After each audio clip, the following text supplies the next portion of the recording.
alaba Jehová, y grandes son tus maravillas. Oh moradora de Sión, alaba Jehová, y grandes son tus maravillas. Sobre los montes y collados a mi amado buscaré. Grande es su hermosura, y al estar en su presencia gozoso danzaré. Al Señor alabaré.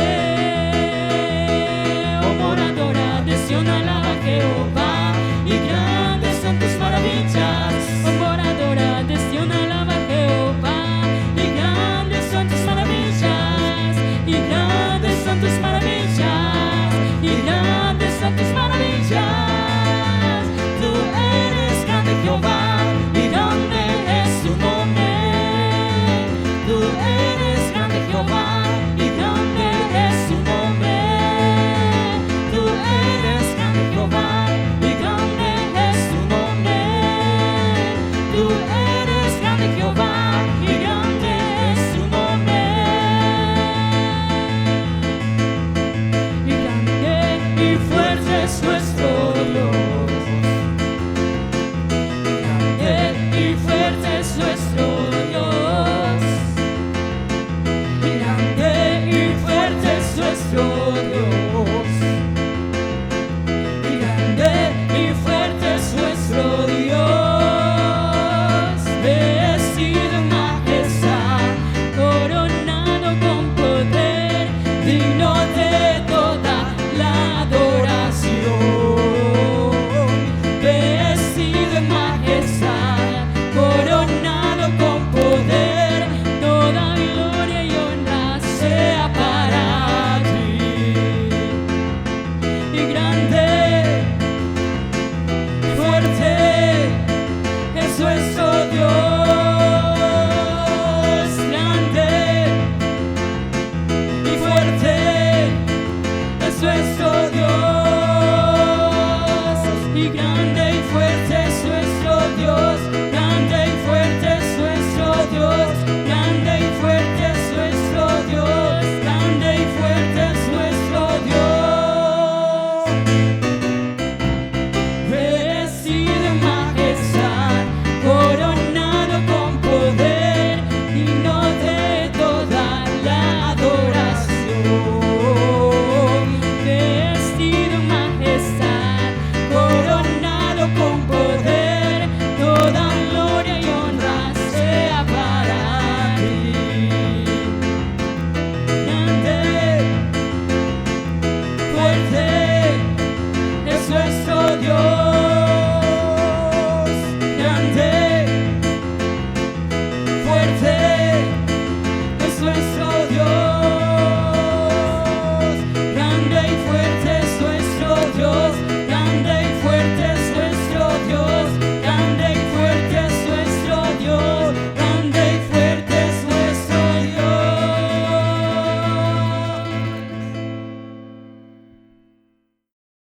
Dios les bendiga a todos una vez más, hermanos, amigos, todos los que ya están en sus hogares, sintonizándonos y viéndonos a través de estos medios electrónicos. Es una bendición nuevamente llegar hasta la intimidad de su casa para poder compartir con ustedes la palabra del Señor Jesucristo. Así que le voy a invitar a tomar su Biblia y vamos a leer la palabra de Dios. Vamos al Evangelio de Lucas. En el Evangelio de Lucas vamos a buscar el capítulo 8, el versículo 34 al 37.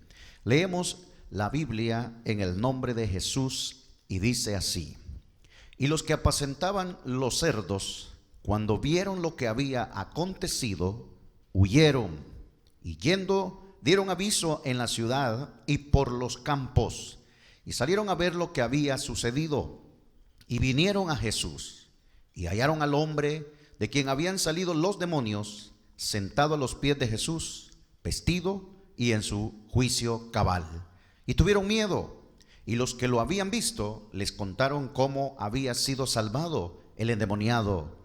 Entonces toda la multitud de la región alrededor de los Gadarenos le rogó que se marchase de ellos, pues tenían gran temor. Y Jesús, entrando en la barca, se volvió.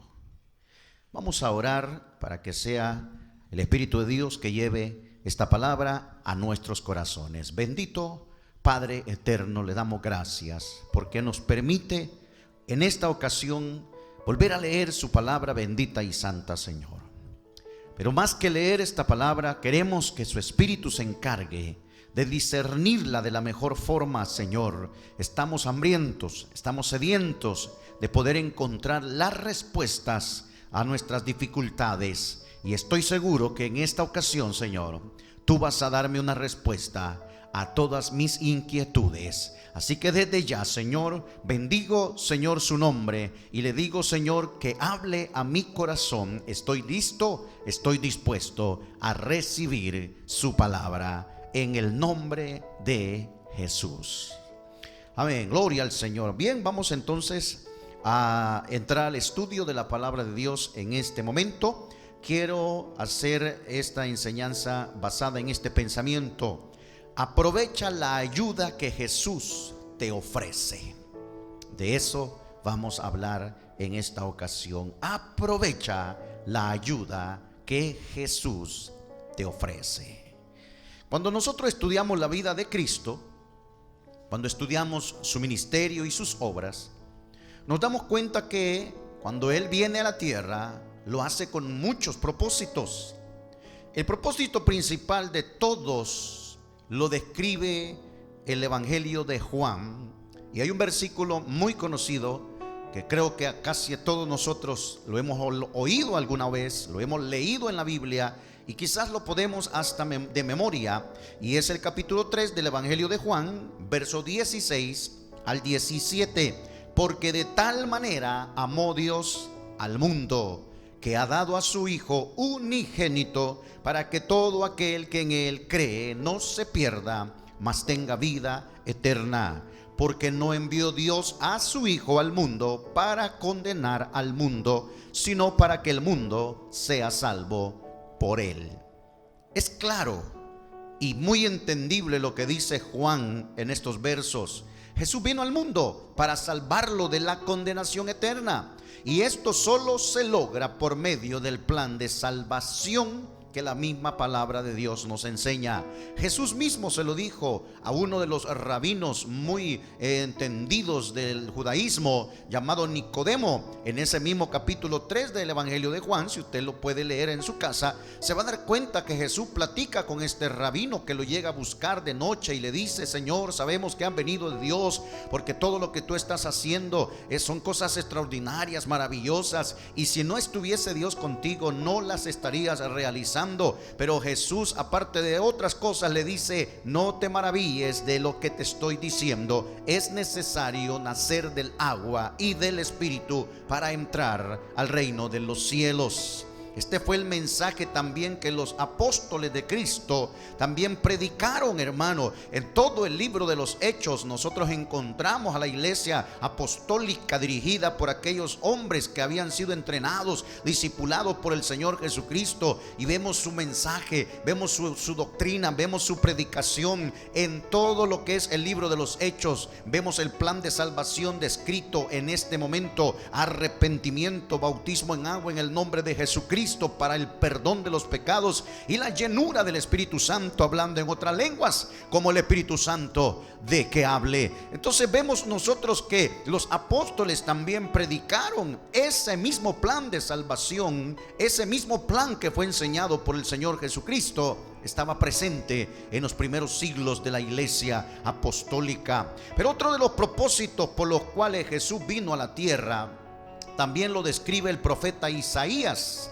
Y el mismo Señor Jesucristo también leyó esta porción de la palabra de Dios en la sinagoga de Nazaret.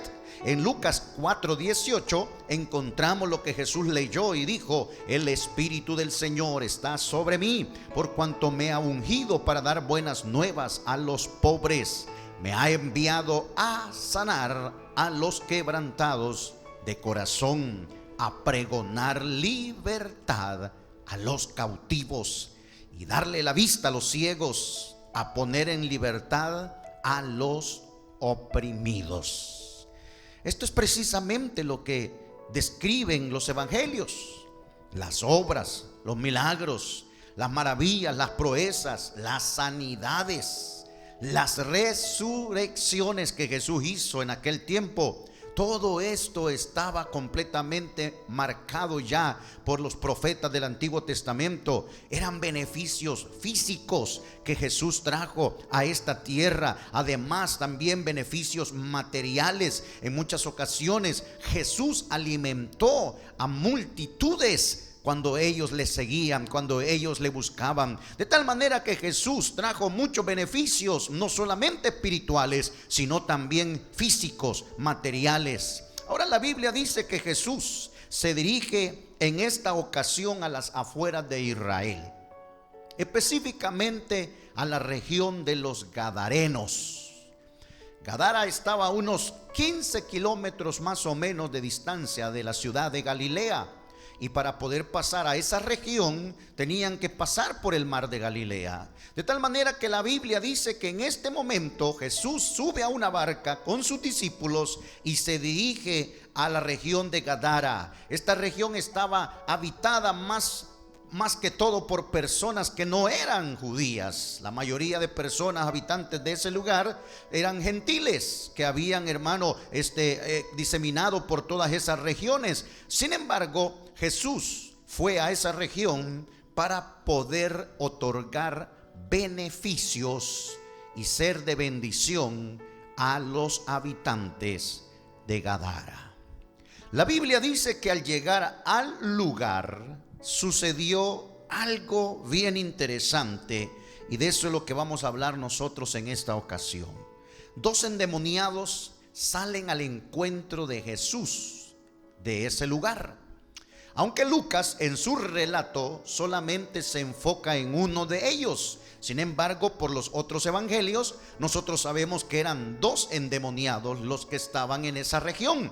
Pero uno de ellos es el que se dirige Lucas y se enfoca para poder ver lo que sucedió con este personaje. Hay unos detalles interesantes que nos menciona Lucas, y eso lo vamos a resaltar en esta ocasión. En Lucas capítulo 8, versos 27 al 28, se lee de esta manera: al llegar a la tierra, vino a su encuentro un hombre de la ciudad, endemoniado desde hacía mucho tiempo, y no vestía ropa, ni moraba en casa, sino en los sepulcros. Este, al ver a Jesús, lanzó un gran grito y postrándose a sus pies, exclamó a gran voz: ¿qué tienes conmigo, Jesús, Hijo del Altísimo? Te ruego que no me atormentes. Mire qué interesante lo que Lucas describe acerca de este hombre. La condición de este pobre hombre poseído de demonios era una condición deplorable. Hacía mucho tiempo, dice la Biblia, que este hombre había estado poseído por estas fuerzas demoníacas. No vestía ropa, no vivía con su familia, había llegado al punto de habitar en medio de los sepulcros. Esas eran las características alrededor de este hombre que estaba poseído. Más adelante Lucas agrega que aunque lo lograban encadenar, lo lograban sujetar para que él se mantuviera en un solo lugar, la Biblia dice que tenía una fuerza muy exagerada y rompía las cadenas, y el mismo demonio le impulsaba a poder ir a lugares desiertos. Además, la Biblia dice que el hombre se hacía daño a sí mismo, hiriéndose su cuerpo. Realmente era una condición muy crítica la que este hombre tenía. Era una condición triste, una condición deplorable la que este hombre vivía y que se mantenía y había sido por muchos años. Tanto que los habitantes de la región vivían atemorizados, dice la Biblia, de solo pensar en el hecho de encontrarse en algún momento con este hombre poseído de fuerzas demoníacas, con una fuerza extraordinaria que le daban estos espíritus. Imagínense usted encontrarse con este hombre, con estas características, la fisionomía de este hombre. Solamente eso daba terror en los habitantes, de tal manera que estaban atormentados también por el hecho de tenerlo en su región. Bien lo dijo el Señor Jesucristo en una ocasión: el ladrón viene para hurtar, para matar y para destruir. Eso es lo que hace Satanás. Es lo que hacen los demonios. Le matan al ser humano sus sueños, sus expectativas, destruyen su vida, su hogar, su casa, le hurtan todo lo bueno y maravilloso que Dios puede darle al ser humano. Pero el Señor Jesús dijo: yo he venido para que tengan vida y la tengan en abundancia. No era una vida la que este hombre llevaba, no era vida la que él tenía, ni para él ni para su familia. Era una situación crítica, tormentosa, deplorable la que este hombre estaba viviendo. Pero hay un detalle interesante que también nos marca Lucas en su relato. La Biblia dice que este endemoniado, al ver a Jesús, lanzó un grito y se postró ante Jesús y le dice: ¿qué tienes conmigo, Jesús, Hijo del Altísimo? Te ruego que no me atormentes. Mire qué interesante lo que dijo el demonio. Reconoció a Jesús. Los demonios reconocieron a Jesús inmediatamente cuando lo vieron. Sabían quién era Jesús. Declararon, confesaron diciendo: Jesús, Hijo del Altísimo. Por eso es que Santiago, en su carta a la iglesia, en el capítulo 2, verso 19 de Santiago, dice: ¿tú crees que Dios es uno? Bien haces. También los demonios creen y tiemblan. Los demonios reconocieron rápidamente, inmediatamente que Jesús sale de la barca y pone sus pies en la orilla de la región de Gadara. Los demonios vienen, se corren hacia Jesús, pero en vez de hacerle daño, en vez de ir encima de su cuerpo, la Biblia dice que cayó ese hombre postrado con un grito de dolor, con un grito tremendo, exagerado, y le dice: Jesús, ¿qué tienes conmigo, Hijo del Altísimo? Entendieron que quien estaba ahí no era un profeta más. Entendieron que el que había llegado ahí no era otro hombre común y corriente más. No, Señor, era el Dios manifestado en la carne que había llegado a poner sus pies en esa ciudad de Gadara. Era el Dios Altísimo, aquel Dios eterno, invisible, sempiterno, que ahora habitaba entre los humanos. Había llegado a la región de Gadara, y por eso esos demonios no podían resistir la presencia del Dios Todopoderoso. Esos demonios entendieron, supieron quién era el que estaba frente a ellos. Los mismos parientes del Señor Jesús ni le reconocieron. Aún sus mismos discípulos, cuando iban en la barca y vieron que Jesús le habló a la tempestad, y oyeron y vieron que Jesús le habló a los vientos, y dijeron ellos: ¿quién es este que hasta el mar le obedece, que hasta los vientos le obedecen? Ni ellos habían todavía reconocido quién realmente era Jesús, pero estos demonios lo pudieron reconocer fácilmente, y por eso es que cayeron de rodillas a los pies de Cristo. Aleluya, qué interesante lo que nos narra Lucas en este momento. Pero me llama la atención lo que dijeron estos demonios: no nos atormentes. Eso fue lo que estaban suplicando, estaban rogando los demonios a Jesús. Los que tanto estaban atormentando al pobre hombre, ahora le estaban pidiendo a Jesús que no los atormentase. Mire qué interesante, hermano. Aleluya. Es que no hay poder demoníaco, no hay fuerza satánica que pueda contra el poder del nombre del Señor Jesucristo. Oh, hermano mío, una confianza grande es tener al Señor de nuestro lado. Una confianza maravillosa es que Él habite en nosotros, porque si Él está con nosotros, ¿quién contra nosotros? No nos atormentes, le rogaban los demonios al Señor Jesucristo. Era claro, Jesús era Dios y solo su sola presencia hacía temblar a estos seres satánicos, demoníacos. Pero otro detalle interesante que quiero que resalte en esta hora es: los demonios le ruegan a Jesús que no los envíe al abismo. Eso le estaban pidiendo los demonios a Jesús: no nos envíes al abismo. ¿A qué abismo se referían estos seres? ¿A qué se referían estos seres cuando dijeron esto? En la carta de Judas verso 1, capítulo 1, verso 6, encontramos una revelación interesante. Mire lo que dice Judas 1:6: y a los ángeles que no guardaron su dignidad, sino que abandonaron su propia morada, los ha guardado bajo oscuridad en prisiones eternas, para el juicio del gran día. ¿Sabe qué? Es interesante lo que revela Judas en su carta. Después de la rebelión que tuvo Satanás y los ángeles caídos, después de haberse sublevado contra Dios, muchos de estos ángeles, que ahora son demonios, fueron consignados, según lo que nos enseña Judas, fueron puestos en prisiones eternas de oscuridad para reservarlos al juicio de Dios hacia ellos.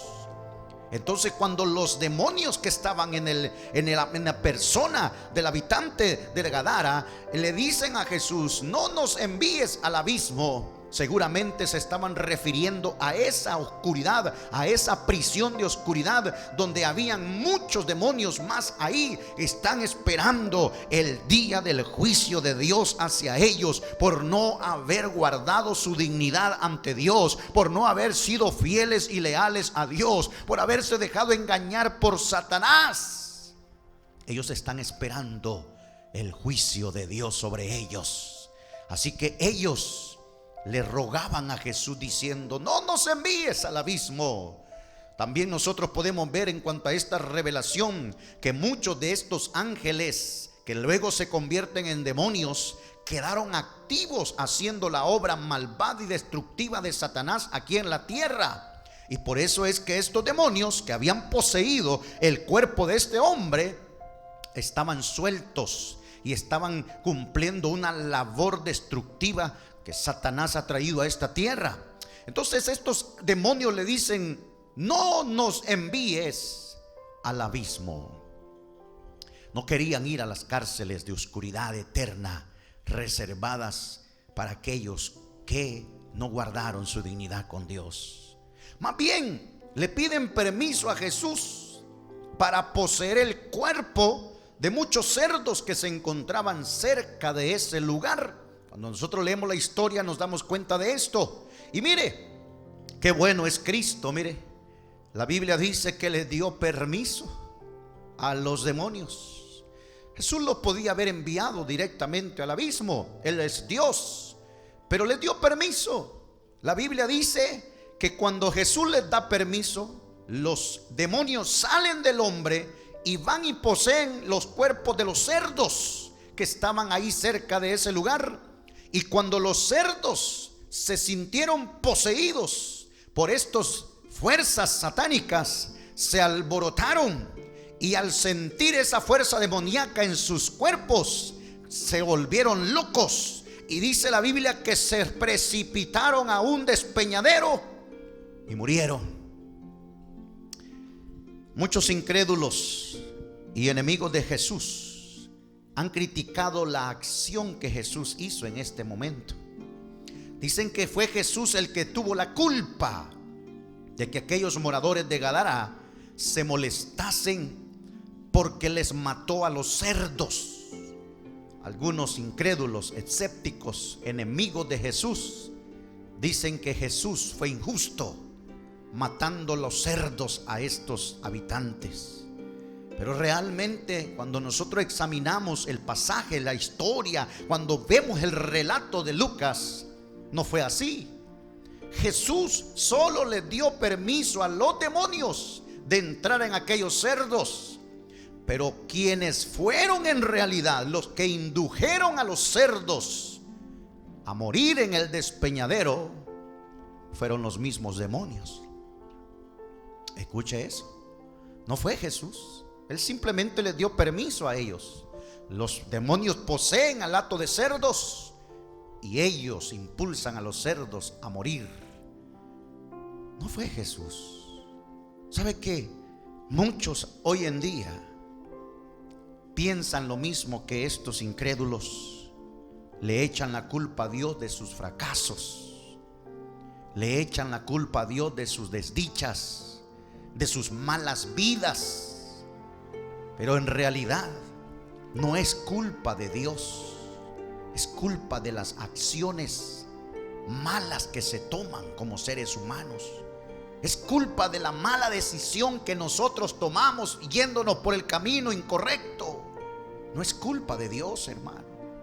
En otros casos, las personas son influenciadas por poderes satánicos, por los demonios, a través de la música, a través de ritos, a través de invocaciones, a través de diferentes ventanas que se abren al lado de la oscuridad.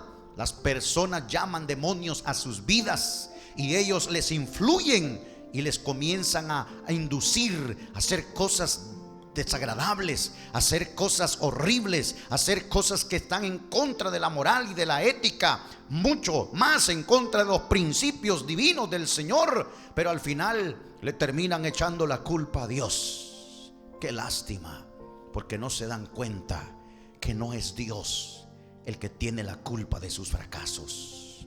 Son ellos mismos los que toman malas decisiones. Ya dice la Biblia que el que siembra bien cosechará bien, pero el que siembra mal también va a cosechar males.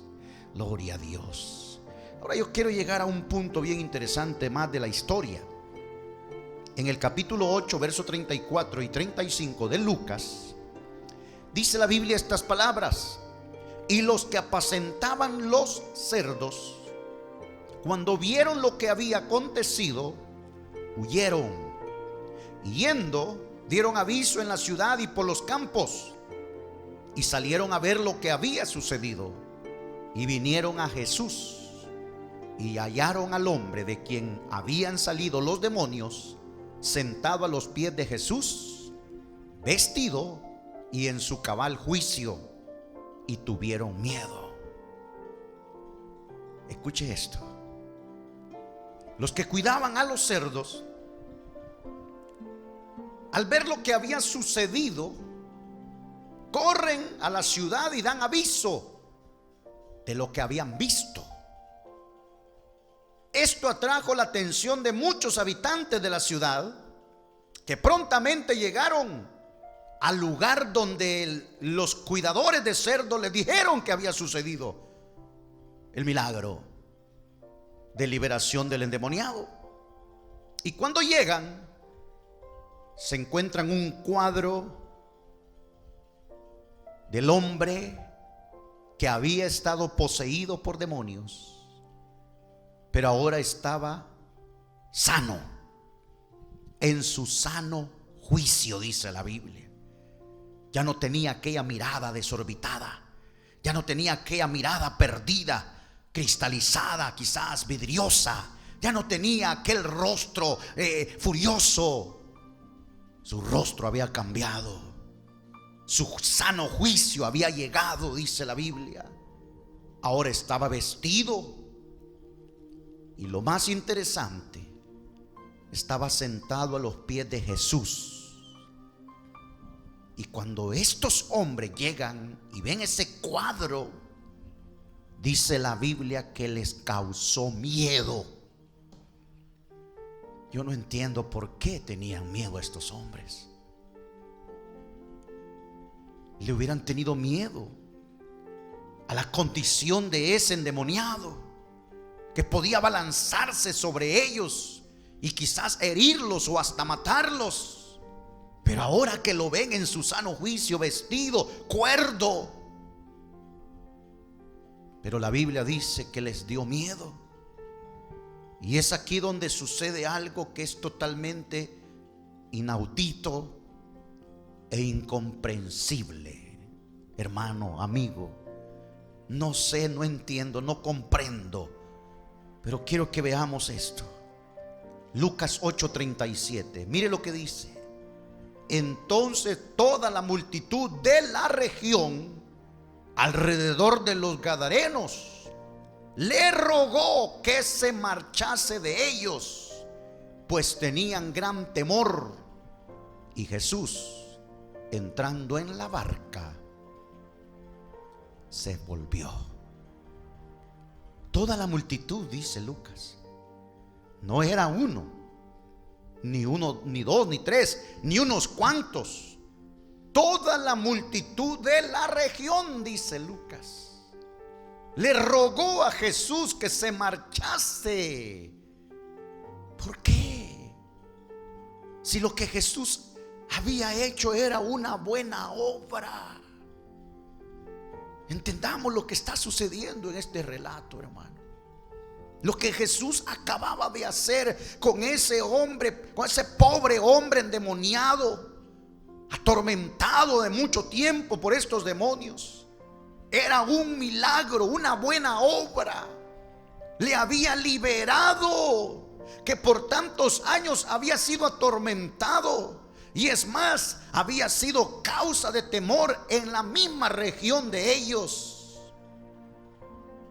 No entiendo por qué esta gente rechaza en ese momento a Jesús y le dice: vete, no queremos que estés aquí, vete. Qué lástima.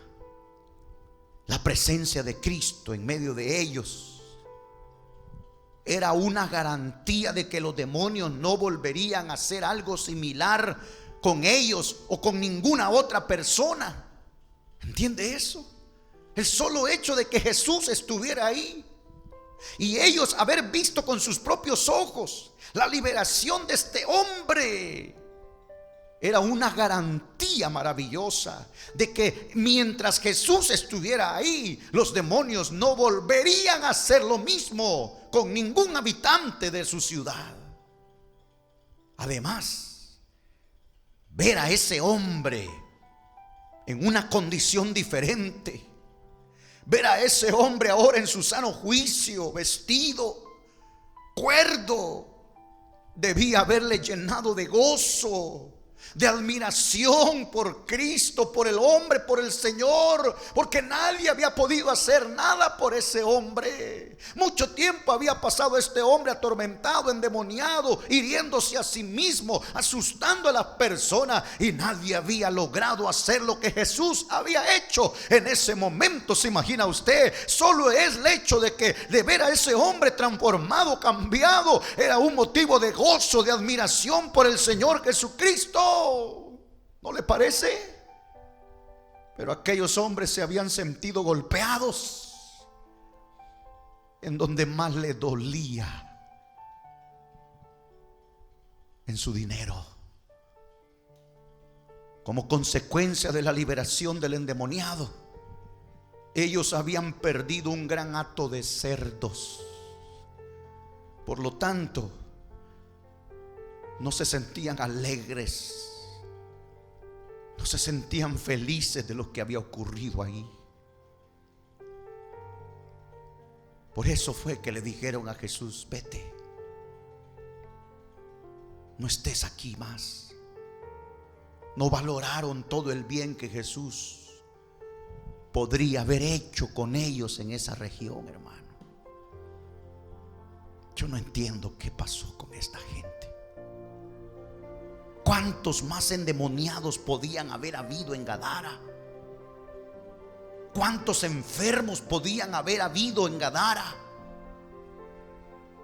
Había llegado alguien que podía liberarlos. Había llegado alguien que podía sanarlos. Había llegado alguien que podía suplirles. Había llegado alguien que podía cambiar su vida. Pero la gente le dijo: vete de nuestras regiones, Solamente tenemos miedo. No apreciaron lo que Jesús podía haber hecho por ellos. Parecía que apreciaban más el dinero, sus posesiones. Y es que, ¿sabe qué? Esto siempre ha existido y seguirá existiendo. En la actualidad también lo vemos presente y latente, mi hermano, mi amigo. Téngalo en mente esto. En el conflicto entre los negocios y el bienestar espiritual, los negocios son lo primero para muchos. ¿Escuchó eso? Hay un conflicto entre el bienestar espiritual y los negocios, el dinero, la posición social, la reputación, el qué dirán. Cuando esas cosas están en conflicto, muchas personas prefieren el dinero, prefieren lo material, prefieren su status quo, prefieren lo material y abandonan lo espiritual. Lo mismo sucede ahora. Son un ejemplo grave y terrible de la ceguera materialista que hay en nuestros tiempos. Y lo estamos viendo hoy en nuestra actualidad, hermano. Usted y yo estamos siendo golpeados por una pandemia que está cambiando enormemente el entorno, el sentir de muchas familias, de muchas personas. Qué bueno por aquellos que han tomado a bien lo que está sucediendo. Qué bueno por aquellos que estamos entendiendo el mensaje de Dios, que necesitamos tener prioridad de Dios, que necesitamos volver a los valores de Dios, que necesitamos volver a los principios espirituales. Habíamos estado tomando más en serio lo material, lo físico. Lo habíamos tomado más en serio lo vanaglorioso de esta vida. Habíamos dado más prioridad a las cosas que son perecederas aquí en esta tierra, y nos habíamos estado olvidando del Espíritu. Nos habíamos estado olvidando de Dios. Nos habíamos estado olvidando de la iglesia. Nos habíamos estado olvidando de orar. Nos habíamos estado olvidando de ayunar y de consagrarnos al Señor, porque el materialismo imperante en este mundo nos estaba consumiendo. Pero ¿sabe qué? Yo le doy gracias a Dios por aquellos hermanos, por aquellas personas que están entendiendo que ahora más que nunca tenemos que valorar más el alma, tenemos que valorar más el espíritu, tenemos que valorar más la vida eterna que cualquier cosa material de esta tierra. Pero qué lástima, porque todavía hay gente que no lo ha entendido, no lo ha valorado. Están como estos señores de Gadara. Ellos están preocupados más por el dinero. ¿Cuánta gente ahora todavía se está preocupando por el dinero? Porque no tengo mi negocio, no estoy ganando, no estoy haciendo esto. No. La gente está más preocupada por su dinero que por salvar su vida, su alma, su salud. Qué lástima. Pero eso no es nuevo. Mire el ejemplo de estos hombres. ¿Sabe? En la actualidad muchas personas siguen prefiriendo tener a Jesús de lejos. ¿Oyó eso, hermano? Muchas personas prefieren tener a Jesús de lejos. Sí, tienen miedo de tener una comunión personal con Jesucristo. Tienen miedo que por causa de tener una relación con Cristo tengan alguna pérdida material, tengan alguna pérdida social, tengan alguna pérdida económica o personal. Le dan más valor al estatus, le dan más valor al que dirán, le dan más valor a lo material y a lo que se perece en esta tierra, y se olvidan de su alma. Tratan de salvar más sus bienes, aunque pierdan sus almas. Qué lástima que todavía existan personas así en este mundo. Jesús había tomado tiempo para ir a esa región. Jesús andaba de aldea en aldea, de ciudad en ciudad. Muchas personas de aquella época hubieran deseado que Jesús pasara por su ciudad. La noticia corría de aldea en aldea. Hay un hombre que anda sanando enfermos. Hay un hombre que resucita muertos. Hay un hombre que levanta paralíticos. La noticia se corría de boca en boca, de aldea en aldea.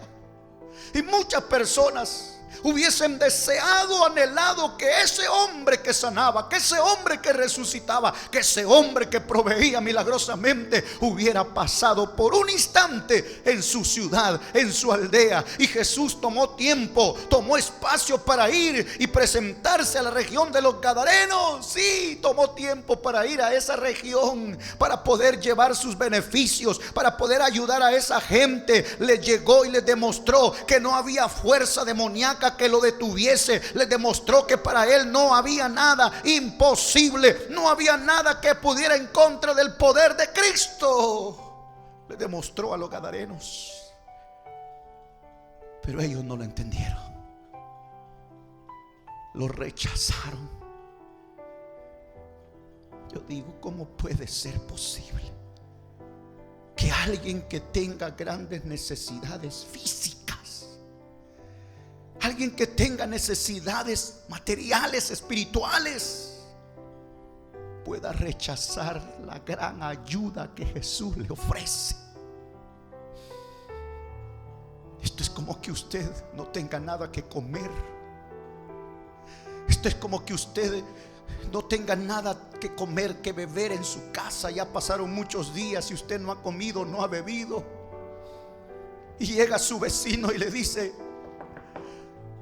quiero regalarle esta tortilla, quiero regalarle este plato de comida, coma por favor, sé que no tiene nada, le quiero ayudar, agárrelo, no es mucho pero tómelo. Y que esa persona le diga: no quiero, lleves eso. ¿Verdad que es algo absurdo? Por el orgullo, no, que yo no ando pidiéndole a nadie, no, yo no soy, no.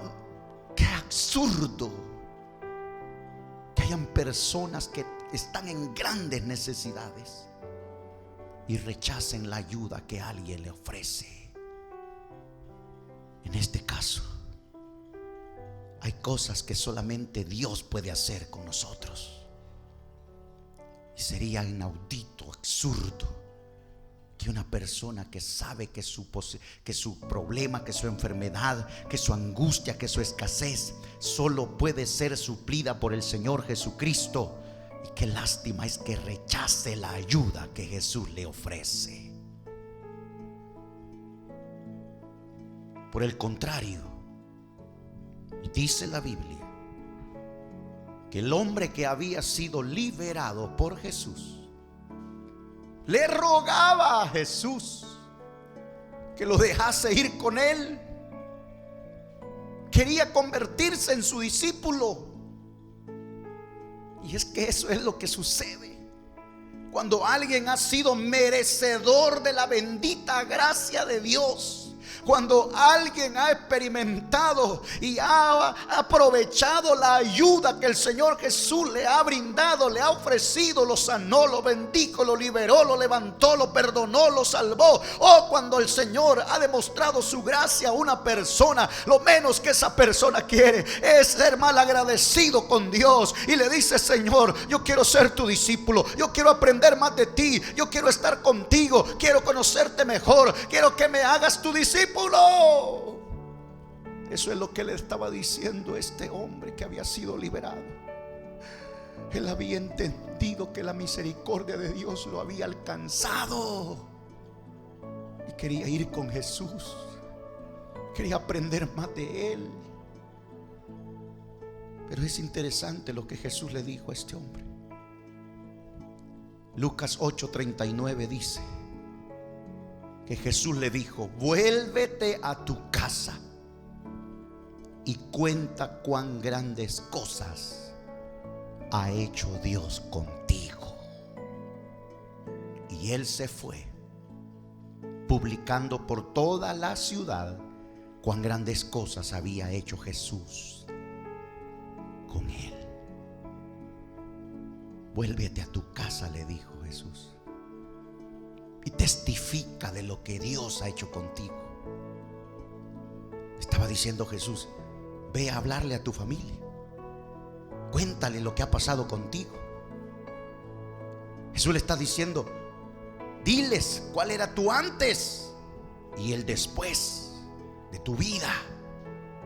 Ve y gana tu familia, le está diciendo el Señor. Y la Biblia dice que el hombre no cayó lo que había hecho Jesús con él. Testificó, anunció a Jesús por la ciudad. A mí me llama la atención esto, fíjese. ¿Sabe qué? Lo que Jesús aparentemente no pudo hacer en esa ciudad, Jesús iba para predicar el evangelio. Jesús iba para sanar más enfermos. Él no solo iba por ese endemoniado, él iba por los gadarenos. Habían necesidades en Gadara, habían seguramente enfermos en Gadara, habían más endemoniados en Gadara, habían muchas necesidades. Y Jesús llegó para suplir sus necesidades, para bendecirlos, para liberarlos, para sanarlos, para perdonarlos. Pero ellos no se lo permitieron. Jesús es caballeroso y dice: está bien, excelente, me voy.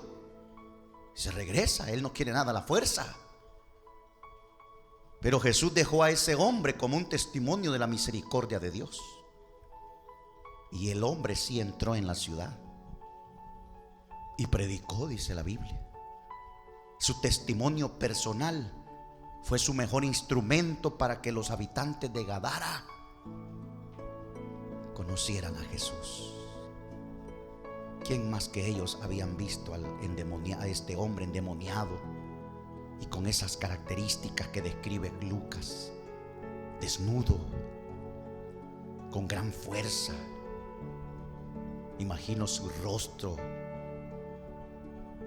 lleno de furia, sus cabellos sucios, alborotados. Puedo imaginarme el aspecto de ese hombre bajo la influencia demoníaca, pero ahora vestido con una sonrisa en su rostro, con un aspecto totalmente diferente. Porque eso es lo que hace Dios con el ser humano: lo transforma, lo cambia de adentro hacia afuera. Qué bueno es lo que pasó con este hombre, pero qué lástima lo que pasó con los habitantes de Gadara. Hermano, amigo que nos oye, que se le grabe este ejemplo en su mente. Si Jesús llega a tocar la puerta de su casa, de su hogar, y le dice: estoy aquí para ayudarte, estoy aquí para bendecirte. Si Jesús llega a su hogar, a su vida, y le dice: estoy aquí porque quiero sanarte, quiero proveerte, quiero salvarte, quiero perdonarte, no rechace la ayuda que Jesús le ofrece. Aprovéchela. Si Él tomó tiempo para ir a esta región, dice la Biblia que entró al barco y tuvo que recorrer 15 kilómetros. Se enfrentó a una tormenta furiosa en el mar de Galilea, pero nada de eso detuvo a Jesús y llegó porque quería bendecir a los habitantes de Gadara. Pero lastimosamente ellos rechazaron la ayuda de Jesús. Para ellos valía más el dinero, los bienes, que su alma. ¿Qué le parece, hermanos, si en esta hora, amigos, si en esta ocasión cerramos los ojos y le decimos a Dios: Señor, yo no voy a rechazar la ayuda que tú me ofreces. Si usted ha tomado tiempo, si usted ha tomado a bien venir a mi hogar, a mi casa, a mi vida, usted ha visto que yo tengo necesidad espiritual de usted. Usted ha visto que yo estoy enfermo. Usted conoce que yo estoy en una escasez grande. Usted sabe que yo estoy necesitando de usted consuelo, fortaleza.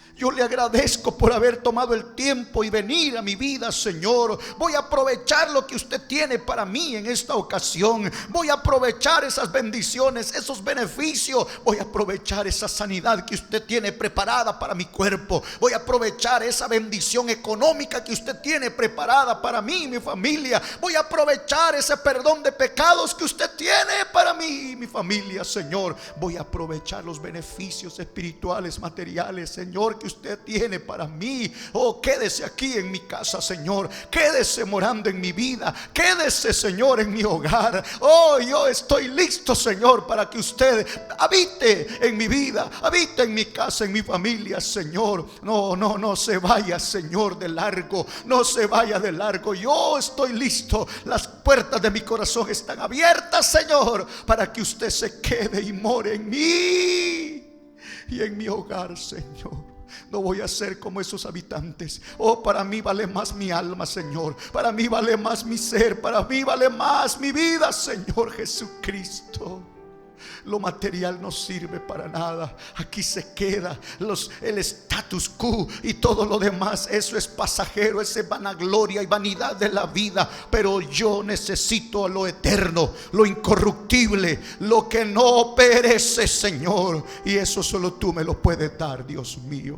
Yo quiero orar, amigo, por usted que está ahí viéndonos y que está siendo tocado por Dios en este momento. Dígale al Señor que las puertas de su corazón están abiertas, que se quede a morar en su vida. Dele entrada al Señor Jesucristo en su corazón. Oh, sí, hermano, sí, amigo. Dígale: Señor, voy a aprovechar que estás aquí. Voy a aprovechar que has venido. Señor mío, sáname, límpiame, lávame, Señor. Perdóneme, Dios mío. Aproveche que la presencia de Dios ha llegado a su vida, que la presencia de Dios ha llegado a su casa, a su hogar. Aproveche que Dios está con sus brazos extendidos para ayudarnos. No desaproveche las bendiciones que Dios tiene para nosotros.